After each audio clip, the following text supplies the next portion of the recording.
કપડવંજમાં ફટાકડા ફેક્ટરીમાં બ્લાસ્ટ મામલે આવેદનપત્ર અપાયું। બ્લાસ્ટને કારણે મકાનોમાં પડી હતી તિરાડો। સ્થાનિક રહીશોએ કપડવંજ પ્રાંત અધિકારીને આવેદનપત્ર આપી સર્વે કરાવવા માંગ કરી। ધડાકાથી મકાનોમાં પડેલી તિરાડો, તૂટેલા કાચ અને થયેલા નુકસાનનું યોગ્ય વળતર આપવાની માંગ કરી। મકાનોના અસરગ્રસ્તોએ તાત્કાલિક નુકસાનનો સર્વે કરી યોગ્ય આર્થિક વળતર અપાવવા રજૂઆત કરાઈ। ફેક્ટરી સંચાલક સામે કડક કાયદેસરની કાર્યવાહીની કરી માંગ।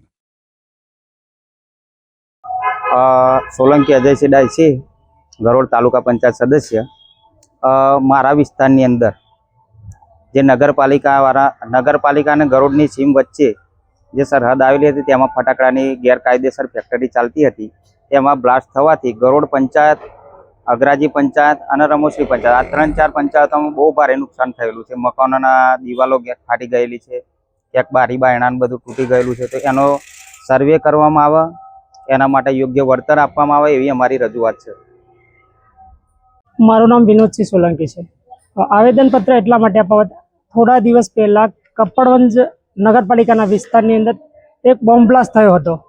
ગેરકાયદે ચાલતી ફેક્ટરીનો બોમ્બ બ્લાસ્ટ, જેના કારણે નજીકના જે ગામો ગરોડ, અગરાજીના મોડા, લખાભગતના મોડા, કારકાના મોડા, તમામ સીમ વિસ્તાર અથવા ગામના એટલું બધું નુકસાન બ્લાસ્ટના કારણે એવડું બધું નુકસાન, મોટી મોટી તરાડો પડી છે। એના અનુસંધાનની અંદર આજે અમે બધા પ્રાંત સાહેબને આવેદન આપવા માટે હતા। આવેદન આપી વિનંતી કરી કે ભાઈ આ તાત્કાલિક સર્વે થાય ને આ લોકોનો જરૂરિયાત પ્રમાણે જે હોય યોગ્ય વર્તન મળી રહે એના માટે આવેદન આપ્યું છે। બીજી એક વાત એ કે જો યોગ્ય તટસ્થ તપાસ કરવામાં નહીં આવે, યોગ્ય વળતર નહીં મળે તો અમે ટૂંક સમયમાં ખૂબ મોટું આંદોલન પણ કરવાનું થશે તોય કરીશું।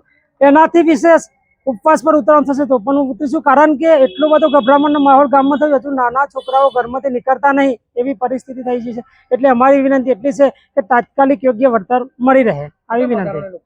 ઓછામાં ઓછા 100 થી 150 મકાનનું નુકસાન થયું છે।